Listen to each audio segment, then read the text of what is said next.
see a few shooting stars. What you're actually seeing is debris from Halley's Comet. In the mid-1700s, there was an astronomer named Charles Messier, and he studied comets, but sometimes when he'd go out and look up, he'd catch these fuzzy images. And so he decided to categorize them and make a list so that he would never be distracted by them ever again. Thus began the Messier catalog. Hubble just today released its own album full of Messier objects taken by the Space Telescope, and we're going to talk about them here today with you. Make sure to send in your questions and we'll answer them at the end of the show, but I'm going to introduce you to some very special guests. So today we're joined by Michelle Fowler and Kevin Hartnett. Thank you both for being here today. Hey, yes, great to be here. All right, we're going to jump right on into it. Who is Charles Messier and why is his catalog so cool? Well, Erin, you just said Charles Messier was an astronomer who was active in the late 1700s, and he was really interested in finding comets. He actually found many of them over the course of his career, but there were some fuzzy little blobs in the sky that looked like comets, but he could tell that they really weren't comets because they didn't move with respect to the stars. Right. Comets appear and disappear, and they actually move with respect to the background stars, but these little fuzzy blobs stayed right where they were. So he made a catalog of basically things to avoid that weren't comets. And the thing that is a wonderful irony is what he actually had discovered were some of the most dramatic and beautiful objects in the entire universe. Right. He discovered things like dead stars, or stars being born, or what we now know are very distant galaxies. So in fact, Messier found some of the most fascinating things in the sky. Yep. What's very interesting is the first object that we'll talk about, the Crab Nebula, he was looking actually for the return of Halley's Comet himself, which was predicted to show up in the constellation of Taurus in that period. And so he was scanning to find Halley's Comet and came across this object we're going to talk about. So the catalog is just numbered basically in the order that Messier discovered these things. And so we're going to start with M1. And just like Kevin said, M1 is something called the Crab Nebula. So we actually have a depiction here of where the Crab Nebula is in the sky and a little bit about what it looks like. So you can see it's actually here in the constellation Taurus. It's going to be honing in on that. And as this begins to pan in, look, there's a fuzzy little thing there. And that's what he saw, and that's what he thought might be a comet. But as we pan into it even more, you see that there's wonderful dramatic structure. And what this turns out to be is an exploded star. It's what we call a supernova remnant. So there was a star long ago that exploded, and it actually spread its material over hundreds and hundreds of light years. And in the middle, there's the dead core of a star called a neutron star. Neutron stars are amazing. They have the density of Mount Everest pushed into every teaspoonful of material. And they actually rotate hundreds of times a second. And I remember that you actually knew what year the star exploded. Yes, so historians have figured out that this is associated with the Chinese sighting of a guest star, they called it, that was visible, so bright it could be seen during the daytime, and that was 1054. So we're very sure when this star actually exploded. Now, Kevin is an amazing amateur astronomer. He actually takes pictures of these objects with his own telescope. So should we go to some of the images that you've taken yourself? Sure, why not? In this case, I don't have one of M1. We'll see others, but I wanted to show you both this chart and where M1 can be found. Do you see the constellation of Taurus here? This little cluster of stars called the Hyades is V-shaped, and it marks the horns of the bull of Taurus. He's up and to the right of Orion, very easily spotted in the winter sky. And you take the lower horn and look at it with a telescope, and you're sure to find M1 if you just sweep around the field of view with that star in it, because it's very close to that star named Zeta Tauri.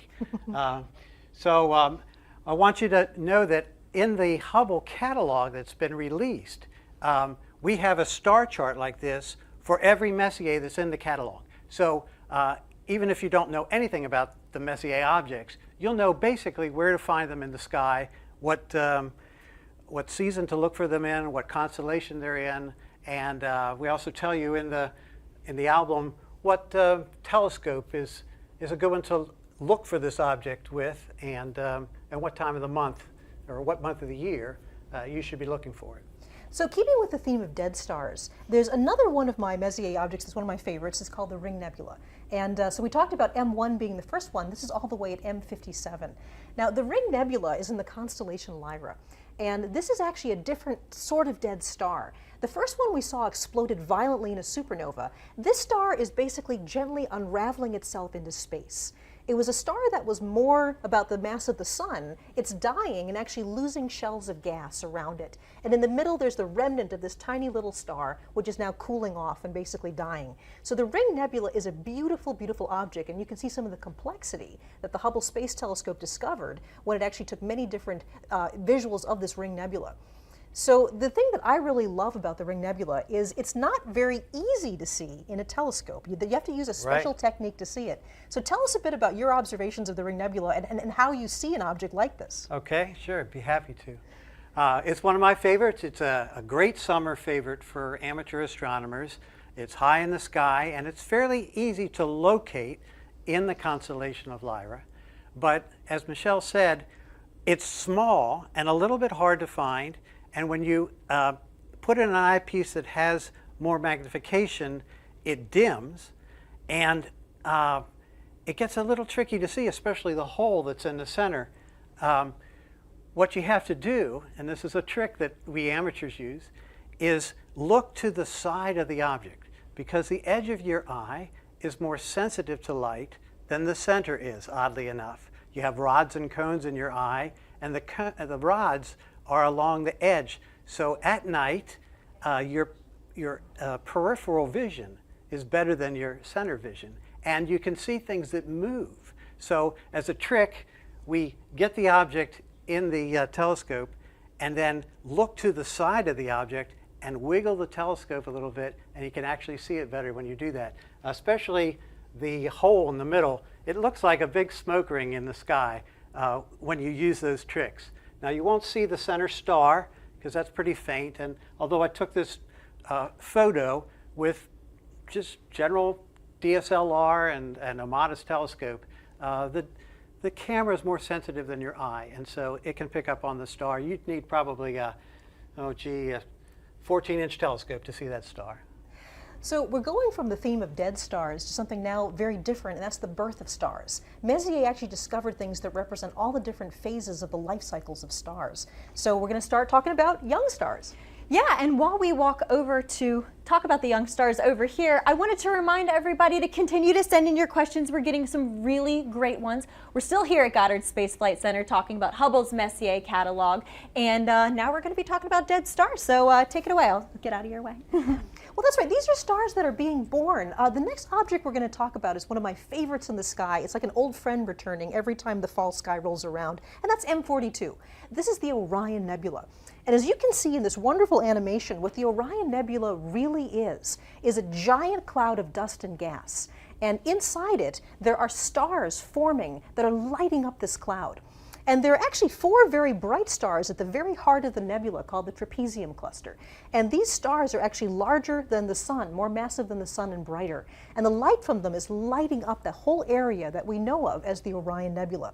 To me, this is one of the most beautiful images ever taken by Hubble. It's not only beautiful, but it's very dramatic when you think about this is a cloud of dust and gas, many, many hundreds of light years across. And inside it, there are dozens, if not hundreds, of new stars forming right now. So this is a beautiful object, and I have to say that the image you took of this is spectacular. I mean, you are an amazing astrophotographer. Let's take a look at what you got with this one.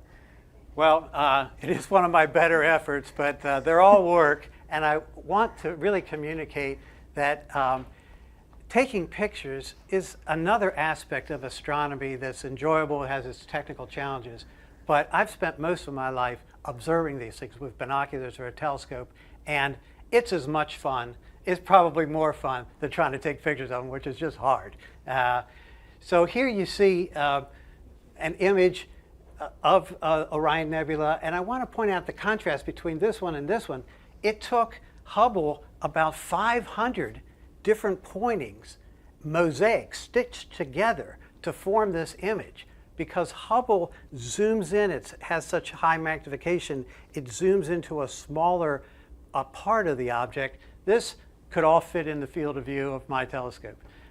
When you're looking at this object just with a telescope and not worried about taking pictures, you want to look for it beneath the 3 stars that form Orion's belt, the sheath for his sword, if you will.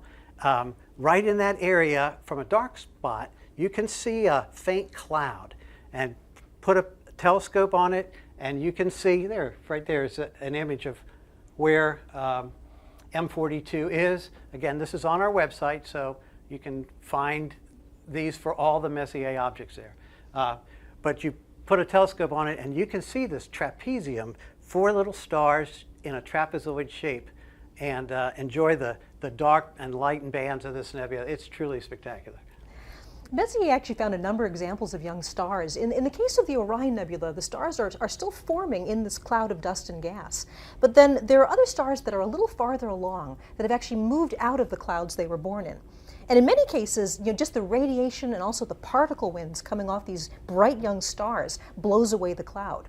And so the next thing we're going to is an example of a young cluster of stars. Stars that have all formed probably in the last at least tens of millions of years. It doesn't sound very young to us, but for stars that they are. And this is a cluster called the Pleiades. And the Pleiades is a wonderful thing to see in the autumn and winter sky. It always is wonderful for me because I know that wonderful, beautiful autumn sky is rolling around. These images look very different. So here's the image that you took of this young cluster of stars. And in fact, the Hubble image is has so much resolution and so much focus, it's only a tiny part of your image here. Right. So compare the Hubble image that we have here with what you were able to see with the Pleiades. So it's a very tiny portion. The Pleiades is a naked eye object, and it's somewhat like 3 or 4 times the size of the full moon. So it's very big on the sky. This image taken by Hubble of part of the gas and dust surrounding these stars is right in between this bright star called Meropa and these 2 little stars next to it. So it's a very, very tiny portion of the actual Pleiades. Pleiades is also known as the 7 Sisters. A lot of people mistake it for the Little Dipper because it has this dipper shape. And with your eye, you really only see 6. There's this legend of the missing Pleiad because you don't see 7. But this cluster is also known in Japan as Subaru. And so when you look at the logo on the back of a Subaru, you're looking at this star pattern. Most people don't know that. So it's a very, very beautiful cluster, and best appreciated actually in binoculars or a small telescope where you can see just these diamonds on a black background. So we're talking about families of stars, and the type of cluster that the Pleiades is something called an open cluster. And these are stars that form relatively close to each other in one of these big clouds. But the sun was probably in a cluster like this billions of years ago. But over that time, we've been around the galaxy so many times that just the gravitational interaction between the stars has peeled off all the other members of our star cluster. We don't really know where in the sky our brother and sister stars are. So an open cluster is a family of stars that all form together. And actually, we're going to go over and talk a bit more about some different families of stars now. Yeah, and once again, while we're walking over, I just wanted to remind everyone to keep sending in your questions. I'm getting some really, really great ones. And we're here at Goddard Space Flight Center talking about Hubble's Messier catalog. So continue sending in your questions, and I'll let you guys talk about clusters. Thanks, Aaron. So here's another example of an open cluster. This is M11, which is also called the wild duck cluster. And as I said before, open clusters are stars that formed together relatively recently in the last millions or tens of millions of years and are slowly peeling apart over time. So this is another one that you have a very different image. Hubble is taking sort of a picture here of the heart of this cluster, and then you have a picture of the larger cluster so people can see that. Right. Neither one of them look much like a wild duck, do they? But if you had a small telescope or a pair of binoculars and looked at this object, which is in the summer sky in the Milky Way, you will see a V-shaped grouping of stars. The brighter stars are V-shaped and reminded the early observers of a flight of ducks or geese that are characteristically, flying in a V. When I look at this, and this is one of my favorites too, you notice right away, and so did Messier. He wrote in his catalog about this, that there's a very bright star in the center of the cluster. Hard to make out here because it just gets lost with all the others. But it's very, very noticeable when you look at it for the first time in a telescope. This amazing grouping of stars, and there's one bright one right in the middle. Now, I find this cluster is particularly fun to look at in higher magnification, and I like to use a zoom eyepiece. So I look at it at low magnification, and the stars are really tight, and then as you twist the eyepiece, it zooms in, and you see just hundreds more. It's a remarkably beautiful open cluster, and there's something like, hundreds of stars in the cluster. That's right. Now, an open cluster can have dozens or hundreds of stars, but there are actually much larger star clusters as well. And certainly the largest ones that are in our own galaxy, the Milky Way, are called the globular clusters. And we have an absolutely spectacular picture of a globular cluster here. This is the globular cluster M15. So this is the 15th thing on the list of things that were not comets. And this is actually a cluster of stars that contains millions of stars. Now, astronomers believe that globular clusters are actually ancient clusters. They probably formed very early on in the lifetime of our galaxy. And if you think about the Milky Way galaxy, we live in a spiral galaxy that's kind of shaped like a frisbee. It's a disk of stars and gas and dust. But the globular clusters actually orbit around the entire galaxy, almost kind of like a swarm of angry bees. They're going all different directions around the Milky Way. And in fact, globular clusters were one of the first ways that we discovered our own place in the Milky Way. It turns out that we're nowhere near the center of the Milky Way. We live out in the suburbs, about 3/4 of the way out into the disk from the center. So that's a long way from the middle of the galaxy. And all of these globular clusters orbit around the center of mass of our galaxy. So astronomers a long time ago realized that most of the globular clusters were in one half of the sky, and there were fewer on the other half of the sky. And that's because we were looking from a vantage point of being very far out from the center of the galaxy. So whenever I see globular clusters, I'm really aware of the place, the role that they had in actually giving us a map as to where we are in the galaxy. And it's really a good thing that we're not on a planet inside a globular cluster, because we wouldn't see much of the sky at all, right? Also, it would be like daytime all the time. You just look at all of those stars packed into that little area. Yes, so it's very good for observing that we are where we are. So you've got another great image here. Yeah, so this image is fun because I took it 2 nights ago, right? And I took it with a very small telescope. But it's in the constellation of Pegasus, the flying horse, which if you go out into night sky, will appear as a square. They call it the square Pegasus, very prominent square in the sky. And I like to consider it like a baseball diamond because it's oriented that way. And this object is located off first base. So you go up to first base and there's an L-shaped string of stars. It's right at the tip of the L. Very easy to find. Right there. There you go. Yep. So we've been talking about families of stars, the star clusters, and in fact the largest families of stars in the universe are the galaxies. And these are families of stars that include hundreds of billions of stars. So let's talk a bit about some of the galaxies that we're looking at. Yeah, and actually while we walk over to the biggest screen in the room, we'll talk about the biggest objects, right? So I just wanted to remind everybody once again that we're here at Goddard. We're talking about Hubble's Messier objects. And please continue to send in your questions. We've got a ton of good ones, and I'll let you talk about galaxies now. Sounds good, yes. Right, so we're going to end with looking at some of these beautiful spiral galaxies. And the first one we're looking at is something called the Whirlpool Galaxy, which is known as M51. And the Whirlpool Galaxy is a spiral galaxy about half the size of our own Milky Way, and is actually at a distance of about 23 million light years away. So you can see here in this beautiful Hubble image the detail on the spiral arms of this galaxy. The dark areas are actually lanes of gas and dust where new stars are forming inside that right now. And in fact, whenever you see red areas along the spiral arm, that's active star formation. That's where young stars are still embedded in the dust, and they're actually lighting up the dust and making it glow red. It is an absolutely beautiful spiral. So the thing that's amazing about this is it actually looks quite different through a telescope. And some people might be disappointed, but I still think it's a wonderful thing to look at. So tell us a bit about what it's like to observe a beautiful galaxy like this. Okay. I'll tell you, it's fun to glimpse these things, even if you're not seeing them particularly clearly in the night sky. There's a connection you feel with the universe by looking at the light of these things with your own eye. So just like Messier would have seen this, it was a smudge, but now you know what it really is. And that's electrifying. If you're at night searching for these things with your telescope and finding it and realizing what you're seeing, there's nothing really quite like it. So Messier would not have seen the spiral arms because you need a large telescope to do that. And his telescopes were not very good. They weren't even made of glass. The ones that we use now with mirrors, the mirrors were made out of metal back then. And we've looked at these globular clusters.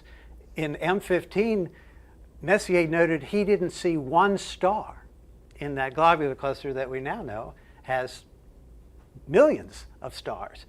So his view was very, very different. But this is an image I took. It took about 4 hours to lay up that image. In a second, I'll show you what one little frame looked like. But this object was not seen by Messier at the time. It's a neighboring galaxy. He only saw the very core of this, and it looked like a little blob. So the thing is that even if if your telescope image doesn't look like this, it's still wonderful to think that the light you're looking at, even when you see a little smudge on the sky, in this case is 23 million years old. 23 million light years away means the light took that long to get to us. So when you see this beautiful galaxy as just a smudge in the sky, that light left long before there were humans on the Earth. So you mentioned you're going to show us, so this is what you might see through even a large telescope. Yeah, well, this is taken through an 8-inch diameter telescope, and it took, I'm trying to remember now, about 3 minutes or 4 minutes to lay up this particular image. And you see you get all the light pollution, right? The sky glow in the background too.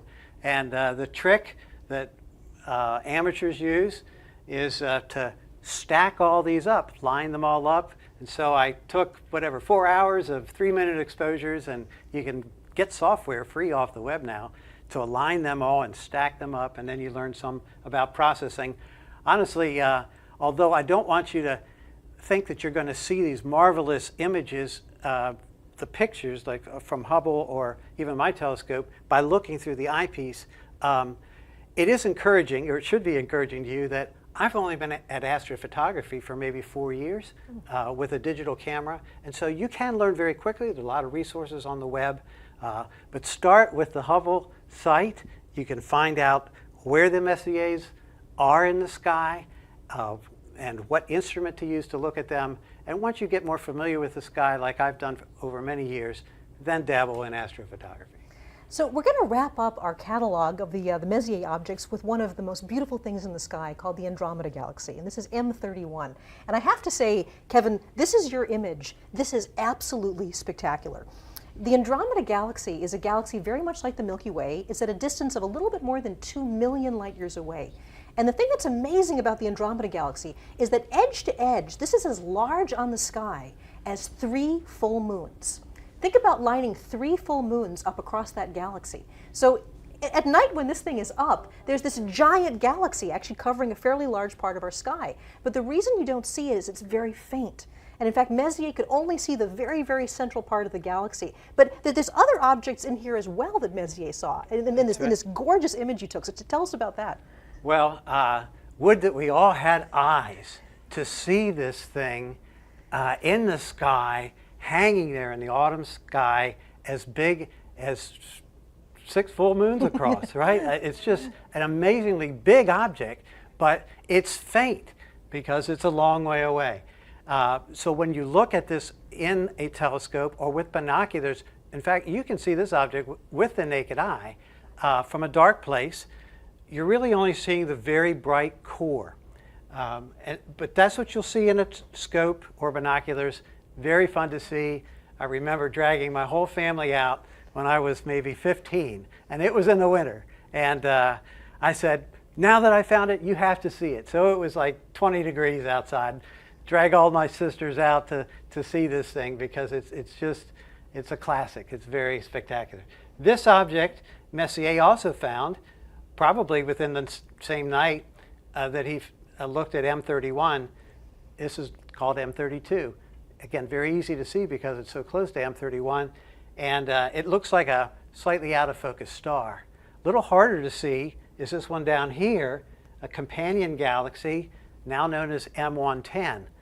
And you have to use that little trick I mentioned earlier, looking to the side of M110 to see it more clearly.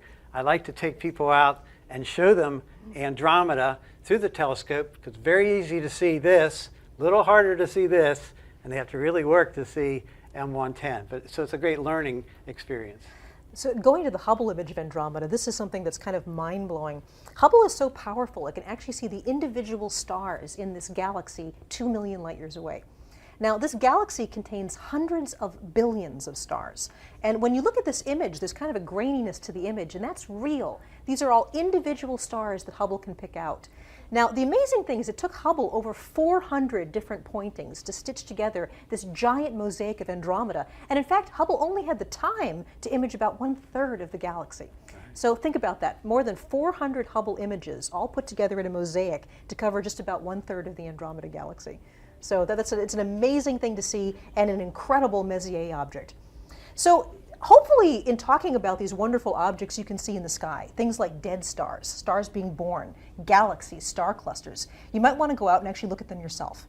And this is where Kevin is the expert. He's going to talk to you a bit about what you can do to actually go out and make your own Messier catalog. So you've brought some telescopes here. Let's go over here and take a look at this. So I should probably start here.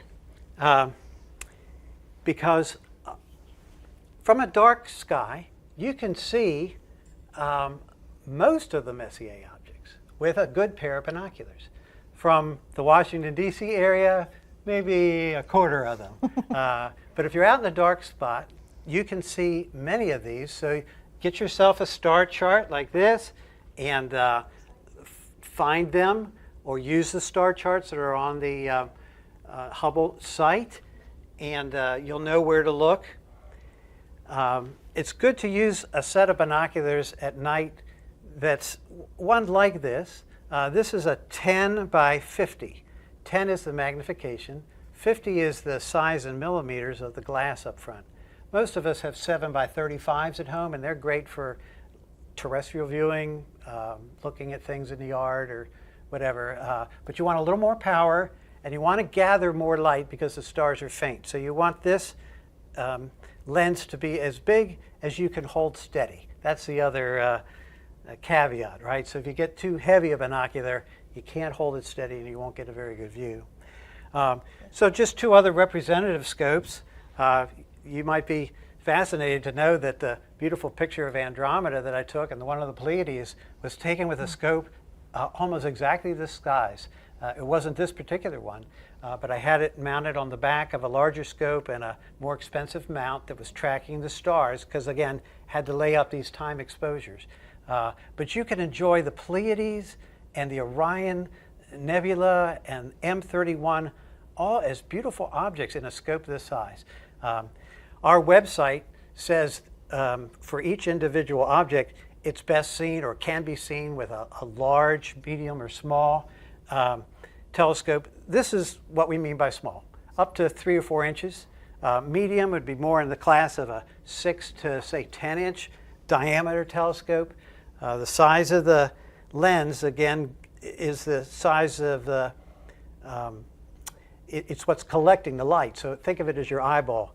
Imagine your eyeball being 8 inches wide. You collect a lot more light. And then larger scopes, which didn't have room on set to bring in here, can be 10, 12, 16. Some amateurs have 20-inch telescopes, great big things. But they get obviously difficult to move around.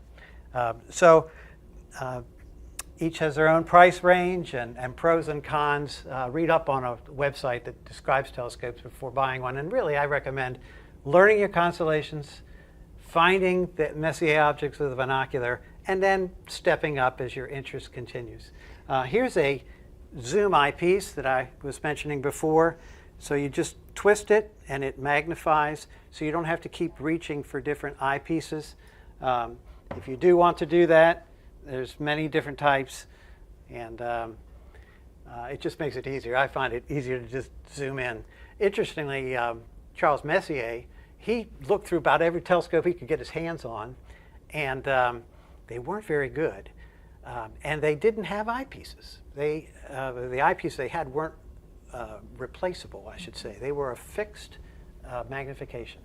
So, interesting difference. Before we go on to some questions from the audience, actually, the question I have for you is, how many Messier objects have you personally seen? Oh boy. Yeah, so I've seen just about all of them. We didn't talk about it tonight, but there's a large group of galaxies in the constellation Como Berenices, off the tail of Leo and next to Virgo, where there are just literally scores of galaxies. Some of them are Messier objects, many of them are not.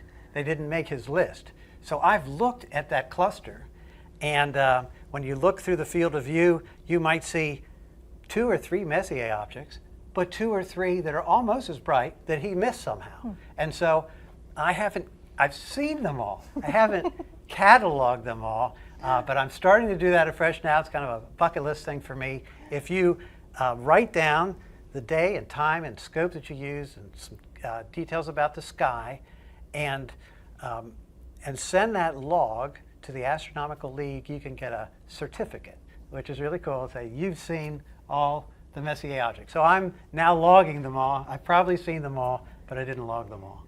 Well, excellent. So, I think before we go, we have some time for questions. Yeah, we do, and it seems like we have a couple Messier collection hopefuls in here. We have one question asking, what is the best kind of telescope for a beginner? While we're over here, we might as well start with the telescope questions, yeah? Yeah, so the best answer I've heard to that question is one that you will use, okay? So it can't be too heavy, it can't be too complicated, it can't be too expensive, right, if you're just a beginner, because you want to get your feet wet, right? And realize, hey, I really can find things and enjoy them, and then move up from there. So I find ones that have this style of mount helpful. It's called azimuth and elevation, and so it's very intuitive to just swing it around and bring it up and look for your object in one of these types of telescopes. So I think this is a good choice, not maybe this big, but an azimuth elevation kind of mount on the telescope. And then similar, we got a different question from someone else asking, what are the best kind of binoculars for backyard astronomy? Yeah, well, again, I would say shoot for something that's like a 10 by 50, like these, and not too heavy. If you get much heavier than this, they sell stands that you can put them on, but you'll want something to steady them. So I think a 10 by 50 is a pretty good size for most places. That's always my problem. Is I love using binoculars, but it's hard to keep them steady in your hands. So people have techniques like resting your knees on your elbows, your elbows on your knees, and steadying Right. that way, or actually going up against a wall. That's one of the harder things, is learning to steady the image. Right. Speaking of images, maybe we'll come out here so we can see some more of these images in the background while we take a few more questions. Watch your step. Kelly wants to know, what causes new stars to move away from the cloud that they were born in?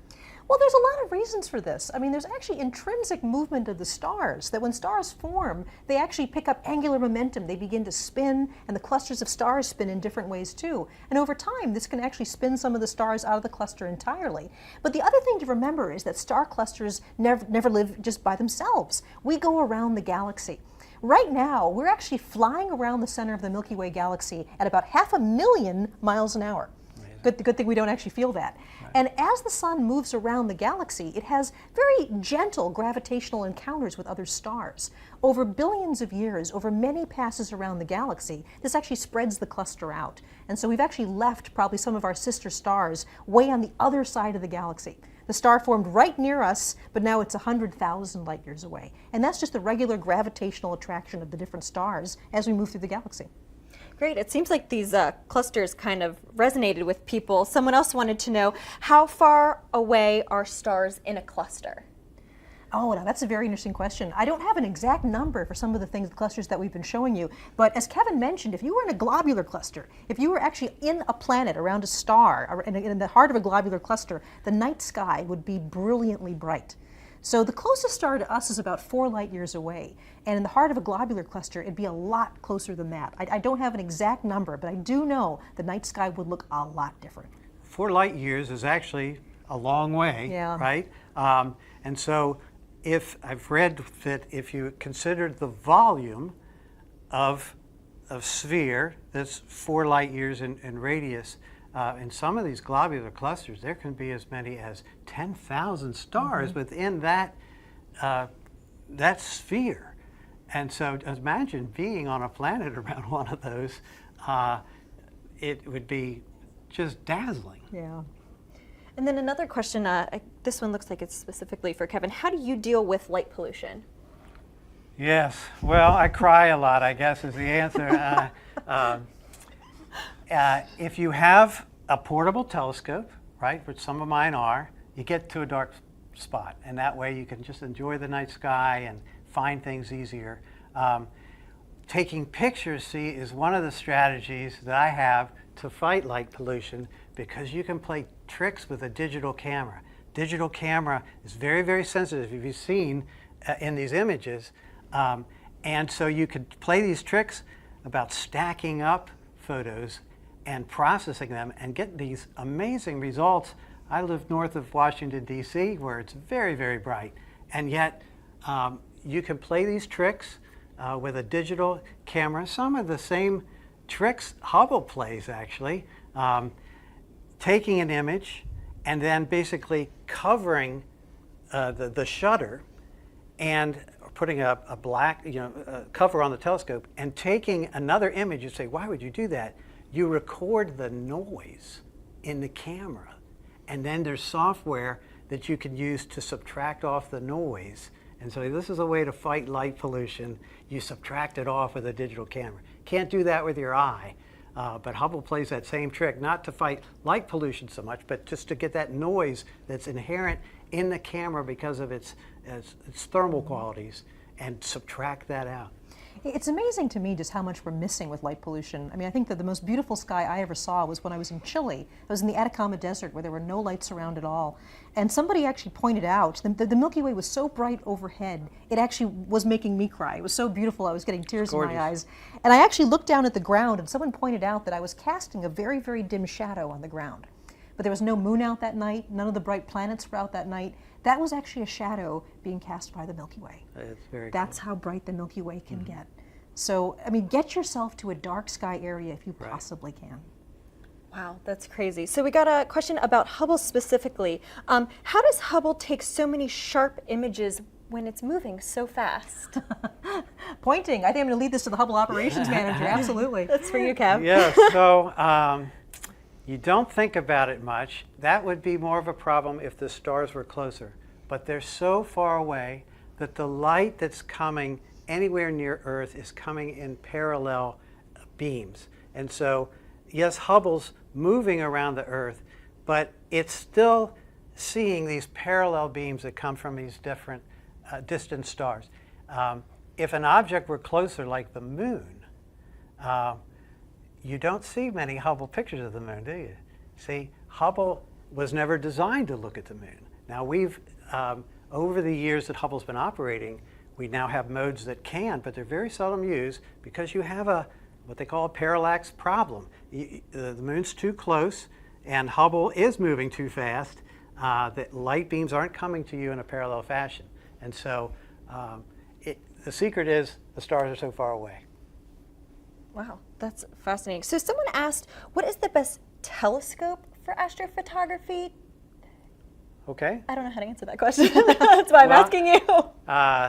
There's different types of targets, right? There's what we've been calling, these ones would be classified as deep space objects, DSOs. And there's also like the moon and planets.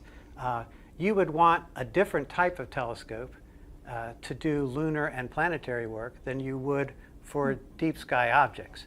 And so that's part of the answer. For deep sky objects, I think most websites that I would go to, people more experienced than I at this, would say get a medium-sized refracting telescope. That's the type that has the lens up front with fairly short focal length, and that will probably do the best for you for these things. Lots of reasons why, but those kind of telescopes can range from the $600 one that I bought to $6,000, so you kind of go with your budget too. And so much of it appears to be in the way you process the images. I mean, like your image of Andromeda was spectacular. I mean, I remember when I first saw it, when we were rehearsing for this, I said, that's something that like the Mount Wilson telescope would have taken 100 years ago. That would have been like the best astronomical image in the world. But here you did this out of this small scope. Yeah, there it is. Right here. And so that has to do a lot with what you do with the imagery afterwards, too. So true, yes. The more you stack, the more signal to noise you get, and the more you learn about Photoshop and these other processing techniques, just the better you get at it. And I really consider myself a baby at it. This, again, was about a 4-hour exposure, and many times more than 4 hours in processing. And you've only been doing this for about 4 years. Yeah. Again, it's because there's so many resources online. We're bringing you the Hubble Messier catalog online with all its information. There's lots and lots of helpful resources out there about astrophotography. The Messier catalog is such an inspiration to me because, sort of wrapping it all up again, we talked about avoiding these things that aren't comets, but instead it turns out to be the catalog of wonders. I mean, everything from dead stars to baby stars to these vast galaxies that you took a picture of. Well, in some strange way, we have Charles Messier to thank for all that, even though it wasn't what he was looking for. Yes, he found 13 comets on his own, remarkable for the instruments he had, and operating from the center of Paris. Can you imagine it? In an observatory there. And he co-discovered 7 others with his friends. So the man found 20 comets in his lifetime. Very, very remarkable for the instruments that he had and the place that he was doing it from. Try to even discover one from the center of Paris right now. Pretty hard to do. Yeah. Are you ready for another question? Sure. Alejandra wants to know, what are your favorite locations for stargazing? I guess I can ask both of you that question. Well, I just mentioned the Atacama Desert, but that's kind of hard to get to. So, it is amazing to me how much you actually can see from a relatively dark backyard. If you can get yourself to an area with a nice clear horizon, I've seen comets through small binoculars. I've seen small telescopes where you can see the rings of Saturn. Saturn in particular is an object, I mean, obviously a lot closer to us than the Messier objects are, but this is one of the things where if you're a little disappointed by the Andromeda galaxy just being a smudge, when you see Saturn and its rings right there in front of you, and the moons of Saturn as well, that's something that just floored me the first time I saw it. It looked like somebody had taken a picture of Saturn from a textbook and just kind of pasted it on the end of the telescope. So some of these objects are actually very easy to see. They're very bright, so you don't need a dark sky to see them. Yeah, that's right. The moon and planets, in even a very modest sized scope, can be a unforgettable experience. As you mentioned, seeing the rings of Saturn, I've been at so many star parties, we call them. We have telescopes out and have fun with the heavens. It's so fun to see people see the moon or the planet Saturn or Jupiter with its moons and bands for the first time. They never forget it. I never forgot it. That's really what got me into astronomy many years ago, seeing Saturn. There's a connection with the universe that you feel, and it's really unforgettable. But where would I go? Around here, I have a brother-in-law that lives down in Virginia in the mountains, and so that's a good spot to go. And the Eastern Shore is a pretty good dark spot with nice horizon, so you can see things from horizon to horizon. But if I were going to pay money and go someplace, it would probably be Chile or someplace like that, or Hawaii, to be on the top of a mountain where all the other great telescopes are, and observe from there. And one thing I have to say is take advantage of your local amateur astronomy societies, because pretty much wherever you are in the United States, there's a local club where if you don't know what sort of telescope you'd like, if you don't know how to use a telescope, if you don't know where the nearest dark sky areas are around you, your local astronomy club will know these things. That's right. And they are an incredible resource. And as a professional astronomer, I would go to these large observatories and people would type the coordinates into computers and I would make my observations. I often feel that the amateur astronomy community are the real astronomers. They're the people that really know the sky like the back of their hand. Right. Amateur astronomy groups will also love to show you their telescopes. And so you can try before you buy if you go to a club. And that's also helpful. Great. It's kind of like asking someone about their job, asking someone about their telescope. They can talk for days and They days, can. right? So unfortunately, we only have time for one more question. We're going to keep answering some of your questions on Facebook as they're coming in later on, but unfortunately we only have so much camera time. So one more question. What is your favorite object you viewed through a telescope? Oh, is that choosing between your children? Yeah. Oh, wow. Okay, so I guess, well, we just mentioned Saturn. So, I mean, I think that probably actually is my favorite. In the southern sky, there's something called the Carina Nebula. And the Carina Nebula is an area where you can see star birth and star death all happening at once. There are young clusters of stars, and then there's a star called Eta Carina, which is actually very close, we think, to blowing itself up in a supernova explosion. This part of the sky has these vast bands of dark dust and bright gas. And I have to say, those are some of the things that I've seen with my own eyes when I was living in the southern hemisphere that just blew me away. I mean, this is probably the closest thing I've seen with my naked eyes looking through a telescope that actually looked like a Hubble image. So Eta Carina would have to be one of my favorites. Yeah, and for me, it is like deciding between your children, I guess. I really love to look visually at M11, that wild duck cluster, because when you first look at it in the scope, you can imagine how Messier didn't see any stars in it. They're very, very close, and yet you zoom in, and it's almost like the fly-throughs that we saw. It turns into something else. And it's in the heart of the Milky Way, where it's surrounded by hundreds and hundreds of stars to begin with. And so it's just, I don't know how to describe it. It's just beautiful. I could look at it for a long time. If we don't know how to describe it, you need to try it yourself. That's right. So get out there and find the Messier catalog yourself and enjoy the absolutely beautiful images that the Hubble Space Telescope has made of these objects. Absolutely. So like they said, if you want more, we've got the catalog up on our website, nasa.gov/Hubble. And if you want to know anything about Hubble at any time, you can follow us on Twitter at NASA Hubble. Thank you both so much for being here. And thank you all for tuning in to us. And we'll see you next time. Hey, great to be here. Bye. Thank you. Bye.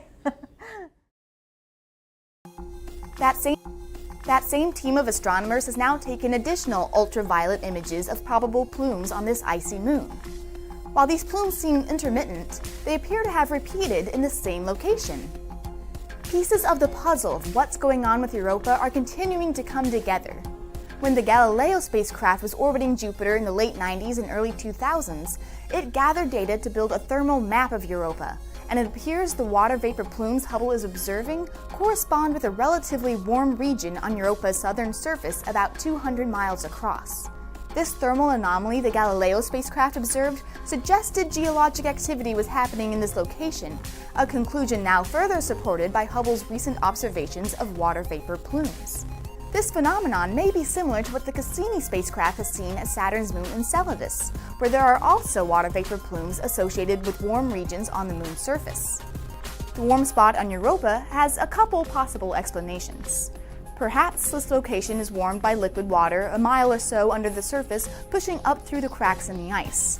Or perhaps the fine mist that's falling from the water vapor plume changes the structure of the surface ice grains, allowing them to retain heat longer than the surrounding landscape. Now that Hubble has shown Europa probably has water vapor plumes associated with warm spots on its surface, this information will be used for planning NASA's upcoming Europa Clipper mission. Europa Clipper will be able to take up-close observations of these probable plumes Hubble identified, and will be equipped with instruments that can detect any additional warm spots and water vapor plumes. This will provide insight into Europa's chemistry, geology, and potential conditions for harboring alien life.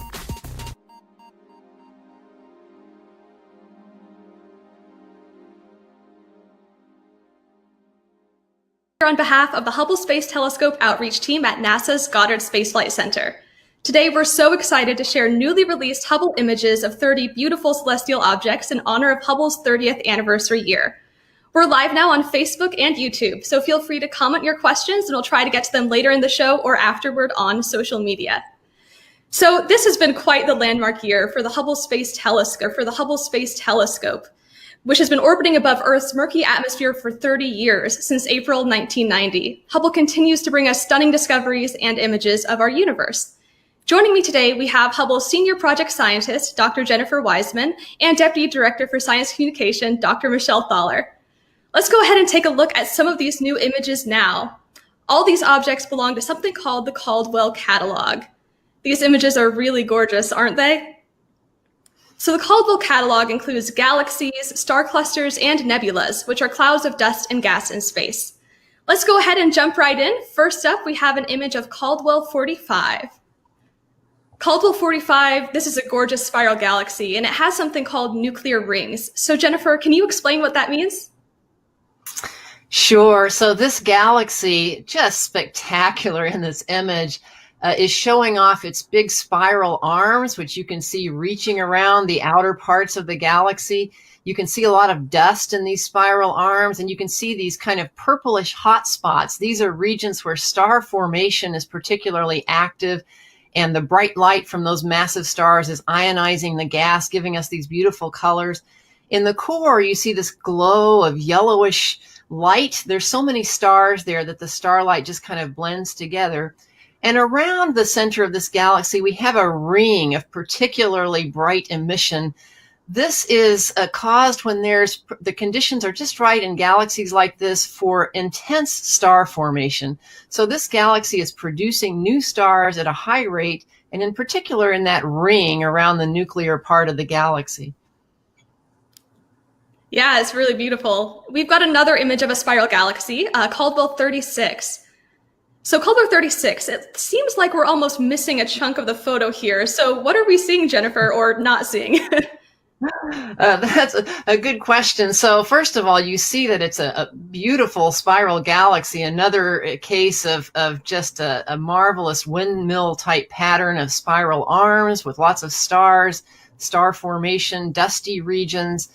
That kind of stair-step shape in the upper right is actually an aspect of the camera that was used to take this image. The Wide Field Planetary Camera 2 is almost like having 4 cameras in the 4 quadrants of this region. And the upper right quadrant, that camera actually can see things in higher detail than the other 3 quadrants, the other 3 cameras.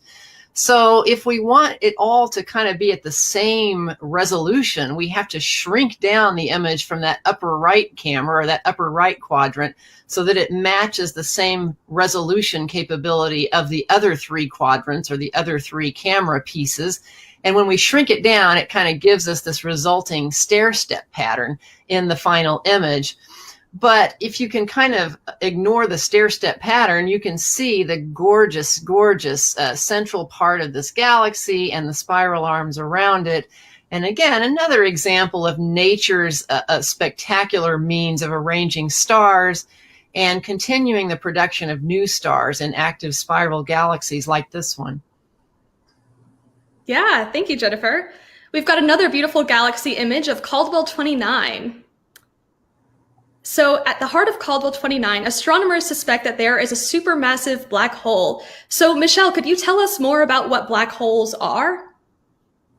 Oh, absolutely. So, I mean, the amazing thing about a black hole is that it's a region of the universe where gravity is so extreme, it can actually suck light in itself, and that's why we call them black holes. Now, normally we think of black holes being formed by stars that die and their cores collapse under the force of gravity. But in this case, we're talking here about a supermassive black hole. In the center of a galaxy, black holes can get to millions or even billions of times the mass of our sun. So this galaxy has a particularly mysterious bright center. And although we're seeing visible light here in Hubble and maybe a little bit into the ultraviolet and infrared, what we also measure from this galaxy is X-ray light. X-ray light is only naturally produced when the gases reach temperatures of over millions of degrees.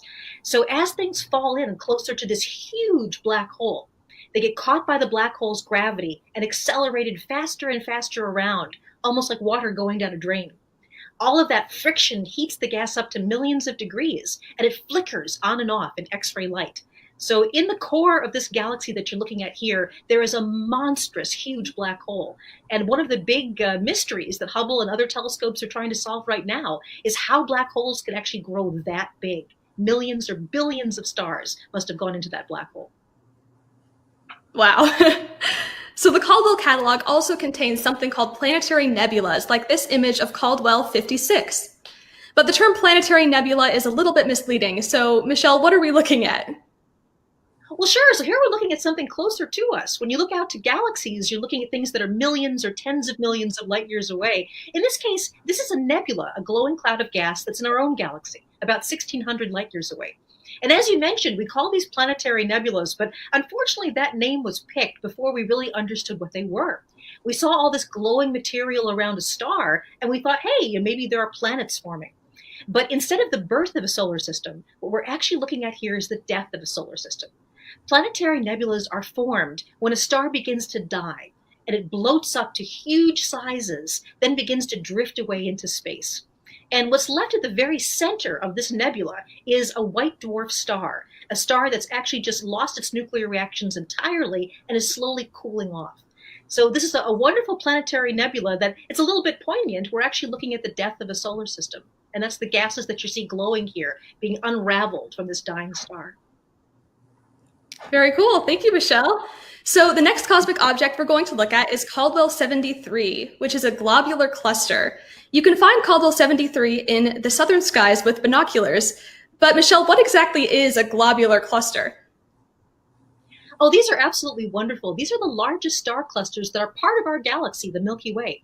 They orbit around the Milky Way, but not actually usually in the disk of the Milky Way. We are in this disk of gas and dust going around. The globular clusters are going every which way around the Milky Way, sort of like a swarm of angry bees, and they are huge. This particular globular cluster, the center of it is about 40,000 light years away from the sun. And it has the mass of over 500,000 suns. And because we think that most of the stars in this globular cluster are actually not as massive as the sun, that means it probably has 1 million stars or more. The amazing thing about these globular clusters is they're also very old. So this particular cluster we estimate to be a little bit over 9 billion years old. And when you think about the sun being somewhere between 4.5 and 5 billion years old, this is an old cluster indeed. So these clusters may give us clues about how the galaxy formed and even what the universe was like many billions of years before the sun and the earth formed. So it's absolutely lovely. I mean, doesn't it look like sort of scattered diamonds and jewels on black velvet? You know, I've had the privilege to be looking at this cluster in the southern hemisphere. And even through a small telescope, it is absolutely spectacular.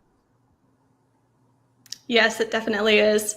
Now, one of the coolest things about Hubble is that it can look at cosmic objects in different wavelengths of light. So let's take this image of Caldwell 52. Hubble was able to image this galaxy, this elliptical galaxy, in both visible light and infrared. So Jennifer, when Hubble is looking at an object in the infrared, what is that telling us? Well, we are so fortunate that Hubble is able to look at objects like this galaxy with different kinds of eyes, if you will. Certainly we can look in visible light, but Hubble also has the capability of taking in ultraviolet light, which is bluer than blue, and also somewhat into the infrared part of the electromagnetic spectrum of light, so redder than red. When Hubble looks at visible light, it's capturing starlight in visible light, and also sometimes you can see regions where dust in the galaxy is blocking out some of that starlight. So you can kind of see the blockage there. When we look in the infrared part of the spectrum using Hubble's infrared capabilities, we can see more of the reddish stars throughout the galaxy and more of the emission coming from dust throughout the galaxy as well. Kind of the glow from dusty regions, heated regions. And if we can combine what we see in infrared light with what we see in visible light, we get a much richer picture of what we're seeing in that galaxy. We can learn a lot more. So in the Hubble image, you can actually see the infrared picture up in the top middle, the visible light in the bottom, and the combination of the two in the upper right. And you can see how much we can see and learn a lot more by having both visible and infrared light combined. Definitely.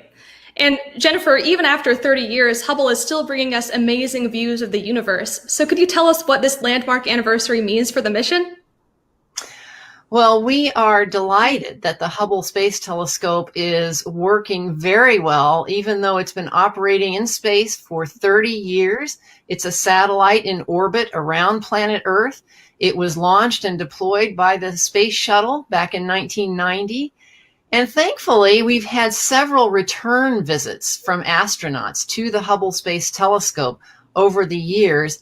Each time astronauts have returned to Hubble, they've been able to repair things or install new and improved instruments, including science instruments. So we now have on Hubble a really fantastic suite of cameras and spectrographs. We have good gyroscopes and batteries that help us be able to operate the telescope and point it accurately. And we're confident that the Hubble Space Telescope will be able to operate well for quite a few years to come, hopefully throughout most of this decade and maybe beyond. And that's good news for science, because Hubble right now is really at the peak of its scientific capability, even 30 years into its mission.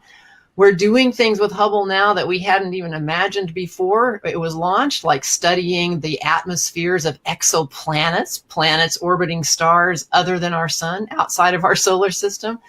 And we're looking ever more deeply into the universe at distant galaxies as well, understanding the history of the universe. We are also looking forward to Hubble operating in complement with the James Webb Space Telescope that is due to launch the latter part of next year. When Webb launches and operates, it will be a wonderful telescope that's very adept in the infrared part of the spectrum, looking deeper into the infrared than Hubble can achieve, whereas Hubble can see visible and ultraviolet light that the Webb telescope won't see. So in complement, these two observatories will be a very powerful tool for understanding distant galaxies, the early universe, and also star and planet formation in our nearby our own galaxy as well. So we're very excited to celebrate Hubble's 30th birthday, both for looking back, but also for looking forward to what we're going to learn about the universe in the coming years. Fantastic. So if you're just joining us, we're live and talking about newly released Hubble images of objects from something called the Caldwell Catalog. The coolest part about the Caldwell Catalog is that you can find these cosmic objects in the night sky with telescopes, or sometimes even with just binoculars or your eyes. But what exactly is the Caldwell Catalog? Joining me now, we have Hubble's Science Operations Manager, Kevin Hartnett, and our lead science writer, Vanessa Thomas. They're also both amateur astronomers, which means they use their own telescopes to look at the night sky. So Vanessa, you were responsible for pulling together this collection of images. Could you tell us what the Caldwell Catalog is and what its purpose is? Yes, of course. The Caldwell Catalog is a collection of 109 celestial objects, galaxies, star clusters, and nebulas that, as you said, can be seen with amateur-sized telescopes, and sometimes they are bright enough that you can see them with binoculars or even the naked eye. And the collection was put together by a man named Sir Patrick Moore, and he was a British amateur astronomer and science communicator, and he put the collection together for fellow amateur astronomers to have some targets to look at with their own telescopes. He found these objects interesting and wanted to share his list with others, and it was inspired by a more famous catalog that was put together even earlier called the Messier catalog. That was put together by a French astronomer, and that also included galaxies, star clusters, and nebulas that amateurs can see with their own telescopes. The difference between the two catalogs is that Messier's catalog included only objects that could be seen in the northern hemisphere, where the Caldwell catalog includes objects that can be seen in both the northern and southern hemispheres. So wherever you live in the world, you can see some of the Caldwell catalog objects. That's awesome. Thank you, Vanessa. So Kevin, speaking of finding these Caldwell objects in the night sky, you actually took an image of Caldwell 14, which is the double cluster in the constellation Perseus. Let's go ahead and take a side-by-side look of the image you got and the image that Hubble has. Both images look amazing. So could you tell us a bit more about them and how people could find Caldwell objects in the night sky? Sure. Well, Caldwell 14 is an amazing object, and this is a great time of the year to see it. It's located in the night sky between the constellations of Cassiopeia and Perseus, and is frequently called the double cluster in Perseus, and you can see why. With a small telescope from a dark site, you can see basically what I've imaged here. Two distinct open clusters of stars, each with hundreds of glittering members. It's really an unforgettable sight. If I could have the next graphic. This graphic shows the location of Hubble's image in the greater context of the double cluster. One thing stands out immediately. Hubble's field of view is tiny compared to the size of the double cluster. It would take Hubble Space Telescope hundreds of images all stitched together to form a big mosaic to capture all of Caldwell 14. This is one of the reasons why NASA is preparing the W1 mission, because this space telescope with one shot will take all of Caldwell 14 with the resolution of the Hubble Space Telescope. Now, how do we find the Caldwell objects in the night sky? Well, if you don't have a motorized go-to telescope, you'll need different things. First, you'll need a good listing of the objects and some detailed star charts for where to find them. Now, these thankfully are easily available online or in an atlas or even in a phone app. Second, you need a dark spot. Get out away from city lights if you can, and let your eyes dark adapt to the night sky, and you'll begin to see those fainter stars and constellations that you can't see from the city location. It's helpful at this, in this regard, to go out on a night when there isn't a bright moon in the sky. Then you need to choose your optical aid based on the brightness and the size of the object that you're looking for. So again, you can use anything from binoculars like these 7x50s, which are great, or a small telescope like this 3.5 inch here, or for some of the fainter objects, something in a 6-inch class like this one here. So the final thing is really to remember patience and persistence. This is a treasure hunt. And imagine what it's like to see with your own eye in the telescope the light from a distant galaxy that's millions of light years away. It's really worth it. It's unforgettable. Thank you so much, Kevin. Before we jump into some audience questions, let's check back in with Vanessa. So Vanessa, there are more images and information about the Caldwell catalog online. So could you tell us more about what we can find on Hubble's website? Absolutely. If you go to nasa.gov/Hubble, you will find a link to our Caldwell catalog, and there you'll find some background information about the catalog and Hubble's images of these objects, and you'll see a gallery of all of the objects in the Caldwell catalog that Hubble has observed and we've released images of. And you'll see some of the new ones highlighted in new. And if you click on one of those objects, you'll get the full image. And you may even see more images than just one, because sometimes Hubble has seen more or taken more than one image of an object. And you'll find some information about that object as well as how to observe it. You'll see a basic star chart that'll give you an idea of where the object is located in the night sky, and it'll tell you what constellation it's in and what time of year to look for this object. If you look at the description, it'll give you more detail about whether it's in the northern hemisphere sky or if it's in the southern hemisphere sky, and whether you need a telescope or binoculars or if you can see it with naked eye. Great, thank you. All right, now we're going to take a look at some questions. We have one from Facebook. Okay, so what can Hubble tell us about elusive phenomena like singularities and gravitational distortions? Jennifer, would you be interested in that, or Michelle? Feel free to jump in.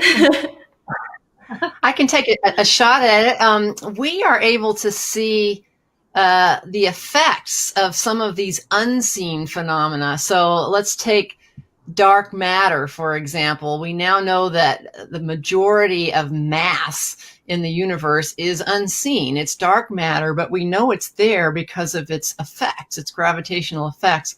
One of those effects of dark matter is to actually distort space-time. All mass actually can do this. And if you have a lot of matter together, such as in a cluster of galaxies, there's a lot more dark matter than the visible starlight.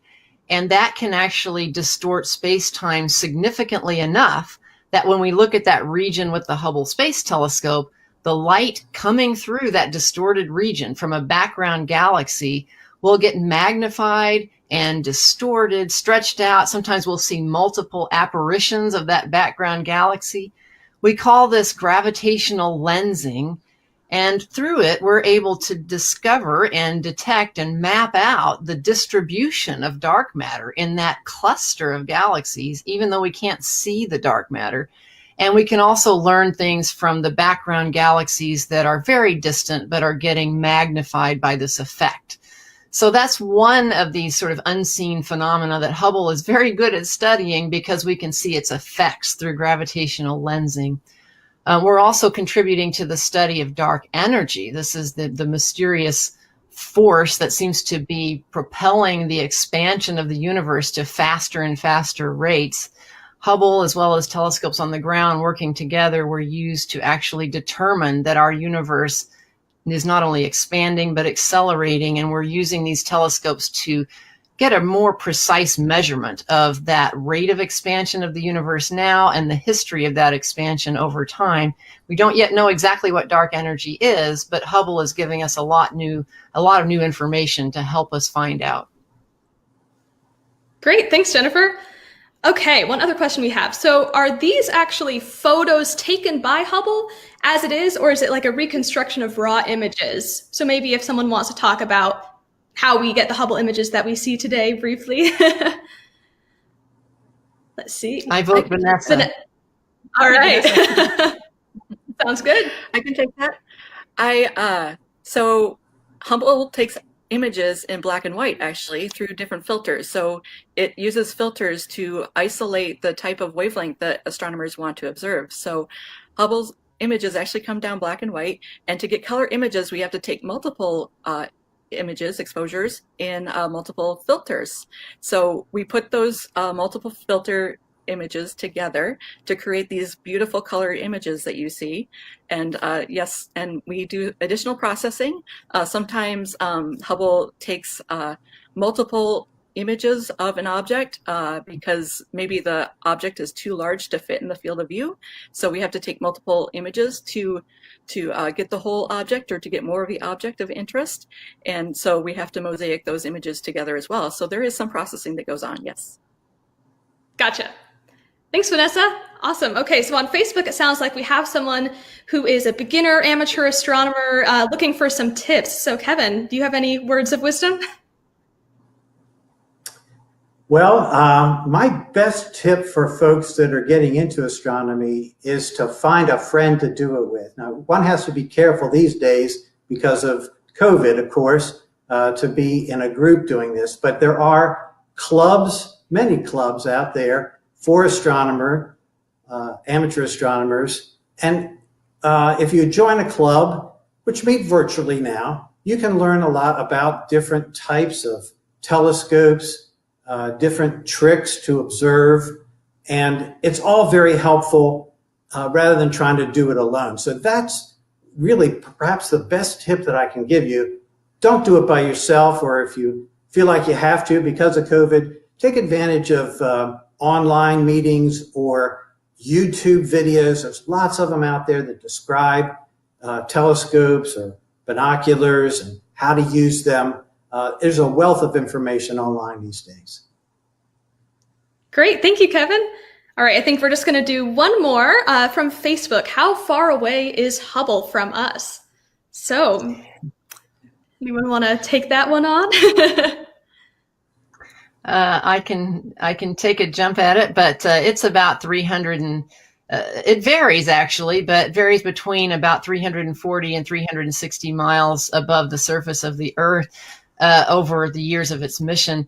It's not that far away from the surface of the Earth. It's in low Earth orbit, again, not to get it a lot closer to the things that we're trying to observe with Hubble, but to simply get it above much of the Earth's atmosphere so that we don't have to look through that turbulent atmosphere that can actually blur the images that we're trying to look at.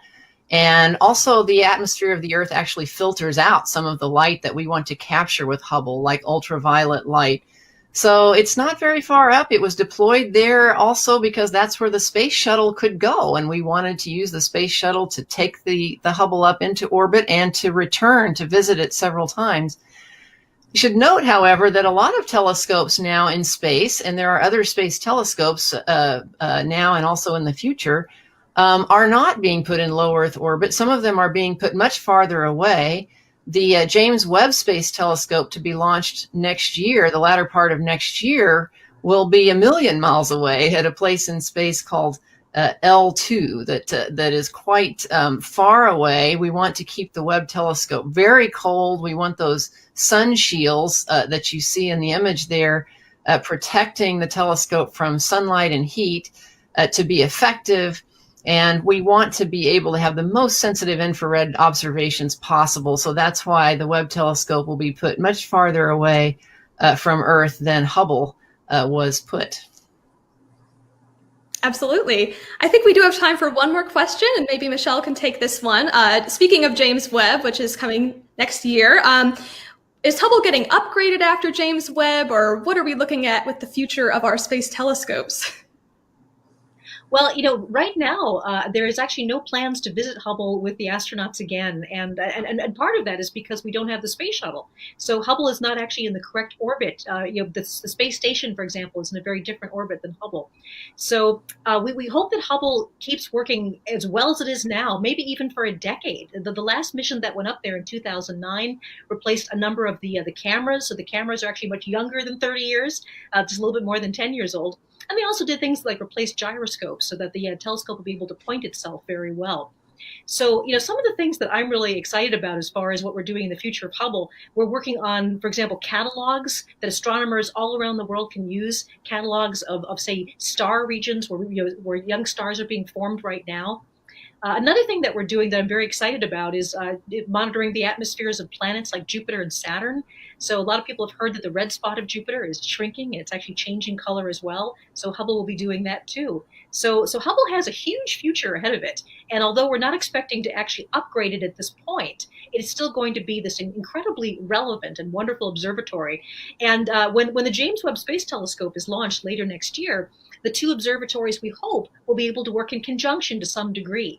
And this will allow us to do something called calibration, where we make sure that one telescope is agreeing with the other telescope. We can make our images and our measurements as accurate as they can possibly be. So that's something I'm looking forward to next year. It's going to be a big event. Yeah, it's going to be awesome.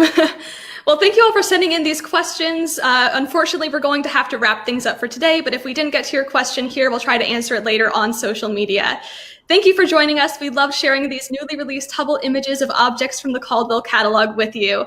All the images we talked about and many more can be found online at nasa.gov/Hubble. There, you can also find more Hubble content and fun online activities you can do with your family or on your own.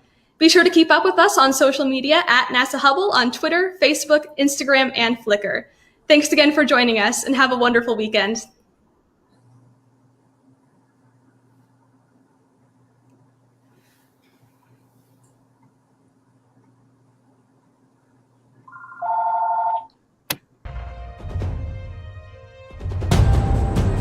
Since the retirement of the space shuttle, the engineering team is absolutely critical for Hubble. It always has been. Without the shuttle going up to replace any equipment failures that we have to make do with what we have. What we really are concentrating on is just keeping the telescope working and keep the science going. And everything looks excellent, and we have no reason not to expect that Hubble will last until the late 2020s and beyond.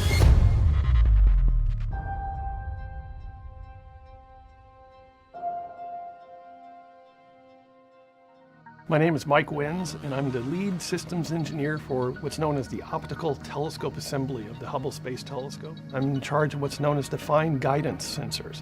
These are the instruments that actually help Hubble do the exquisite and precise pointing that it does. Right now we're getting ready to perform an observation. The telescope is going to be trying to go to acquire some guide stars in just a few minutes here. The stock is the Space Telescope Operations Control Center, where we send commands to the spacecraft. On a daily basis, we have to send up what's known as command loads. Step to DCMR is good. Step 3 is complete. Because the computers on Hubble are very old and they have very little memory, in fact, most of your memory sticks today are 20, 30, 100 times bigger than Hubble, we have to send up essentially a load of all the commands Hubble's going to be doing for the next 24 hours. On a routine basis, we always keep 24 hours of instructions on board, so it's routinely updating for the new sequence 24 hours in advance. We'll start with doing our premise uplink. Hubble is always working, it's always doing something, it's always doing some sort of observation or calibration or getting ready for the next task. We'll be logging on board at 14:33:17. Hubble is truly a 24/7, 365-day-a-year instrument, so Hubble can keep on going. It never stops. And we are configured. It's been verified.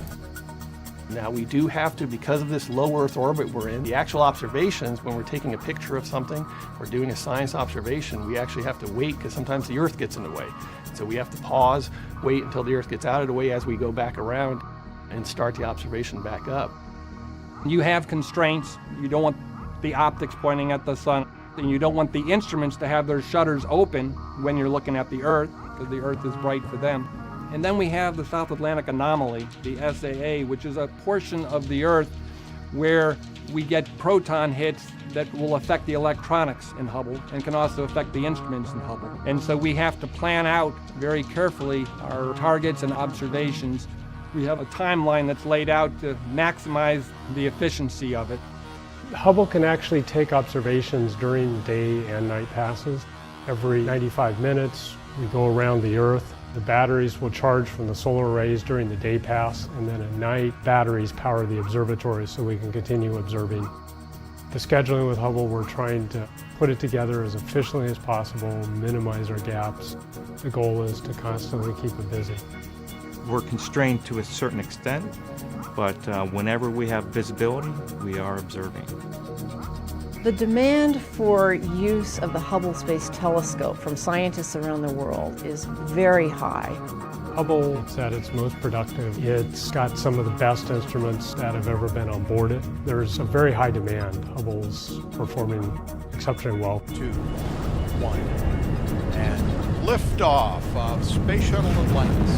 The final visit to enhance the vision of Hubble into the deepest grandeur of our universe. Since the final Space Shuttle servicing mission, we're using Hubble to get the best kind of science return we can from the suite of instruments that we have. So our focus now is on making sure we get the best science while it's still operating so well. Luckily, at the end of the last servicing mission, we were actually left with a telescope in great condition, but Hubble is getting older and older. It's a very old telescope. Now, 10 years after the last servicing mission, we can't rely upon servicing missions to fix things, so we have to rely upon our own ingenuity to be able to figure out if something does fail, what are the alternative paths that we have. For the telescope to keep giving us this peak science, we need lots of things to be working together very well on the telescope. We need a pointing accuracy system that is outstanding and keeping that whole system healthy and functioning so that we can point Hubble very accurately even while it's whizzing around Earth in its orbit. For the telescope to be able to do the science it needs to do, we have to hold it very, very steady. There is actually a little bit of motion. I mean, it's hard. We're zooming around the Earth at 17,000 miles an hour, so it's hard to hold the telescope perfectly like that. The gyros are working really good. The gyroscopes can sense motion in each direction. And so because of the gyroscopes that we have on board and how sensitive they are in terms of sensing motion, that we can keep our cameras steady.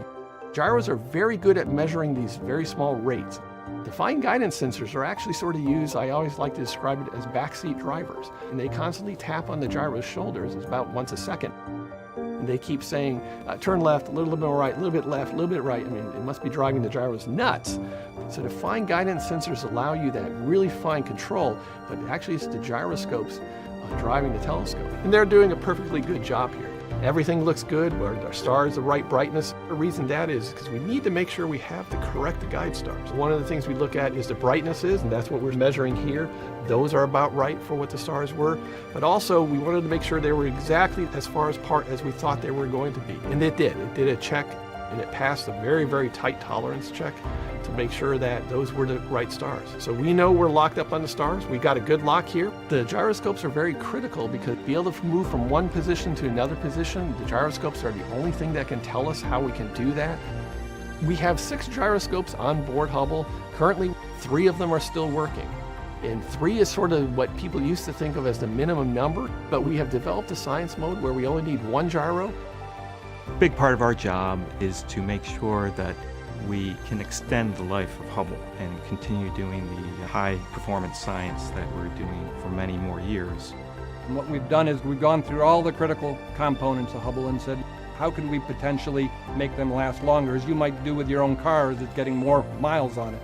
The gyroscopes have been our most problematic piece of hardware, so I helped lead an effort to develop a 2-gyro science mode, and we were able to use that mode on orbit and be able to perform science. And then learning from that, we actually developed a 1-gyro science mode that we've been able to test on orbit, but we haven't been called on to use. But in the end, possibly 5 to 10 to 15 years from now, when we're down to potentially our last gyroscope, that is the mode we will be in. Before we do anything on orbit for the first time, we have to test it out on the ground.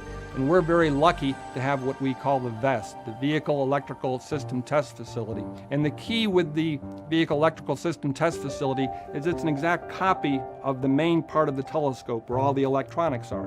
And it has the mechanical bays, it has the computers, the electronic boxes installed in there, and it has the cables and harnesses in there. And in fact, when we were building the VEST, we had the quality engineers came to us and said, you're not doing these cables exactly the way you should be doing them. You know, we've got better standards now. And our thing was, we're trying to build a copy of what we have on orbit. And so what you have in the VEST is an exact electrical copy of the Hubble Space Telescope. Every orbit as we come around the Earth, to be able to get our attitude correct, to get ourselves steady and locked on, the fine guidance sensors and the gyroscopes are key to that. And that's why those are the 2 of the subsystems that are on the top of our list as far as having contingency plans for and monitoring the health and safety of those and making sure we have them in peak performance.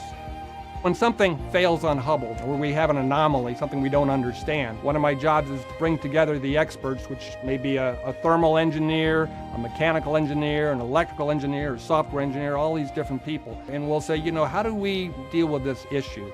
And how can we work around it and return back to peak science? What you do is you come up with a list of what is available to you on the telescope in terms of potential. I could close this relay or open that relay or turn on this box. And I am continually amazed. You have a telescope on orbit that you can't even see. I mean, all you're doing is looking at the data coming down to you from the ground. These experts are able to use their ingenuity and come up with ways to continue to operate Hubble. And everything looks excellent, and we have no reason not to expect that Hubble will last until the late 2020s and beyond. I personally am extremely grateful to the Hubble operations team, these people who work day and night to keep Hubble operating, providing exquisite science return, giving us the information that we need to know how Hubble's doing. Is it doing the kind of accurate pointing that we need? Is it getting the sensitivity in the various wavelengths of light in the various instruments that we need to have to do the science? Are we able to calibrate those observations in an accurate way? We couldn't do any of those scientific analyses if we didn't have this team of operations experts behind the scenes making sure that the details of Hubble's technical operations are being monitored, being handled, being managed, being planned in a near perfect way.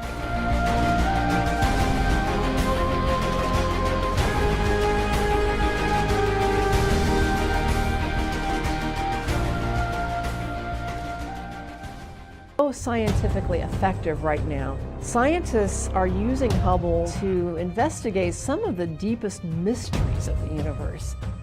One of the primary things Hubble has been doing is looking at the atmospheres around exoplanets.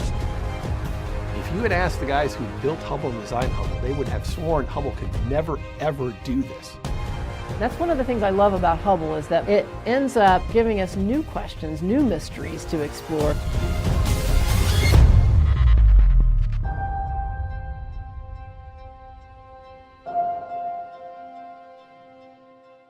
My name is Larry Dunham. I'm the Chief Systems Engineer for Flight Systems here on the Hubble Space Telescope. I started on the Hubble program back in the summer of 1982 when Hubble was being built out in California. First telescope in space to be designed so that we've got what we call orbital replacement units. They're modular boxes with handrails on them so the astronauts can go up and just pick and play.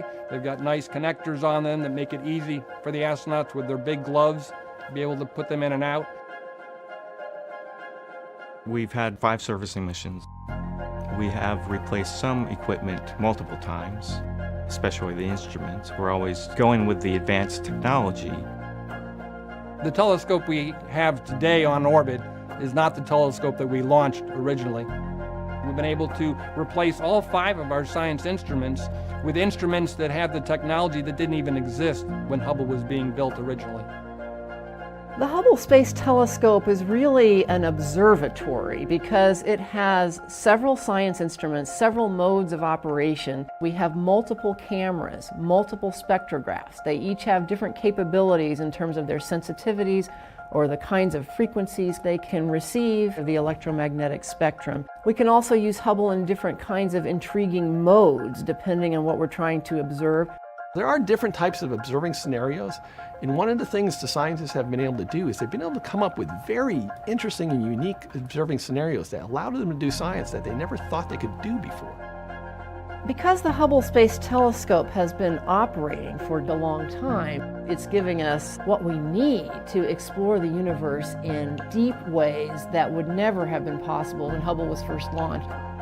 For example, scientists wondered whether we could use Hubble in an innovative mode in recent years, basically scanning objects slowly instead of just staring at them. In some cases, that gives us a higher sensitivity to what we're trying to observe.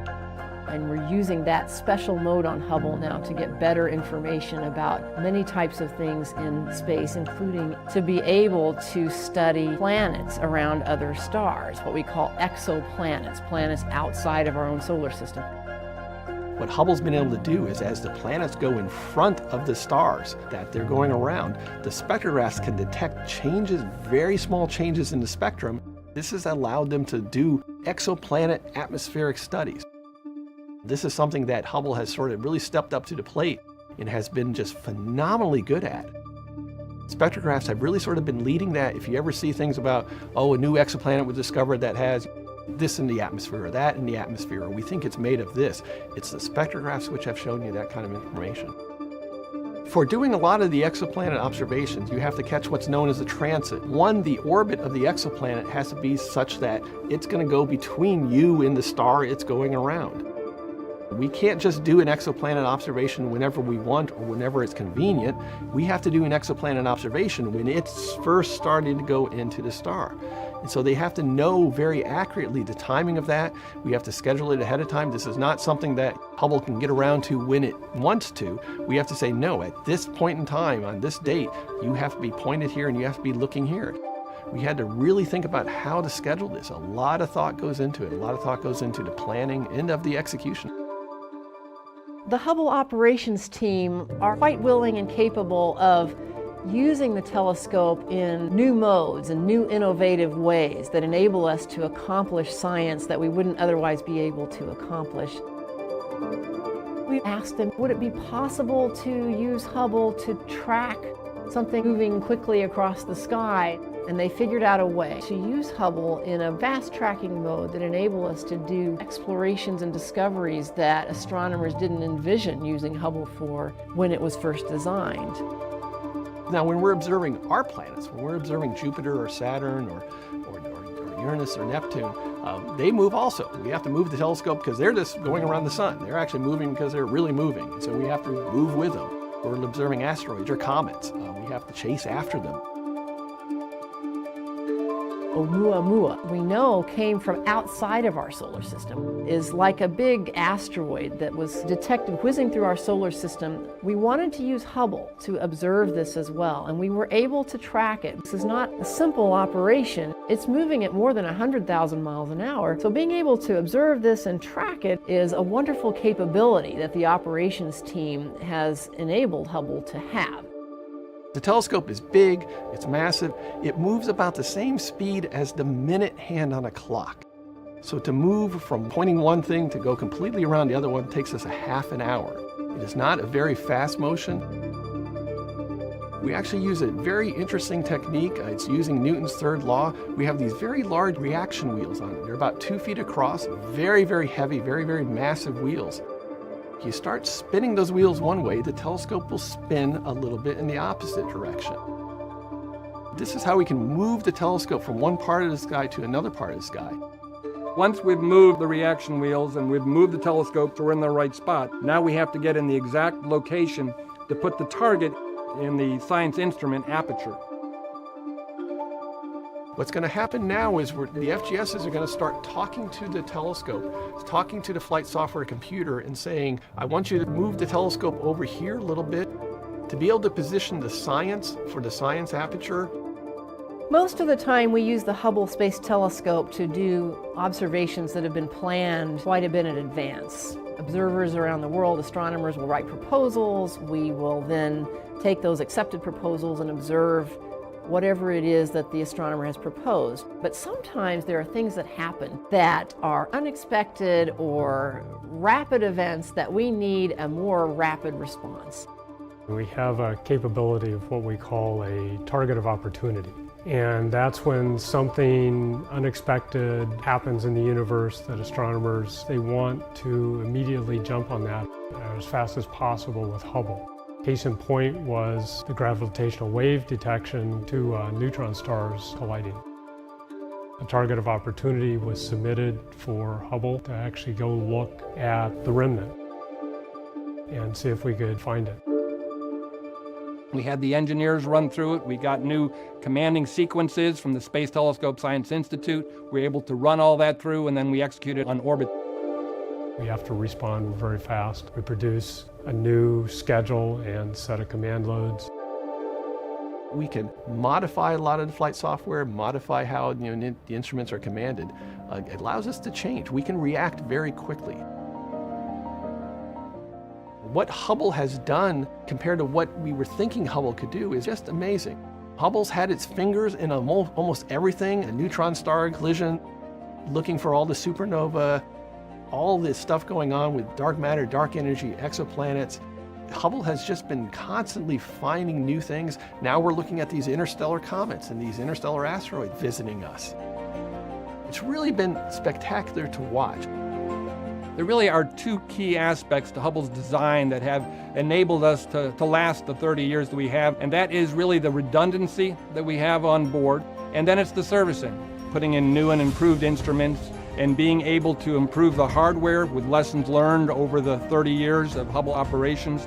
We are now at our peak performance. The Hubble Space Telescope has had a profound impact, not only on astronomy.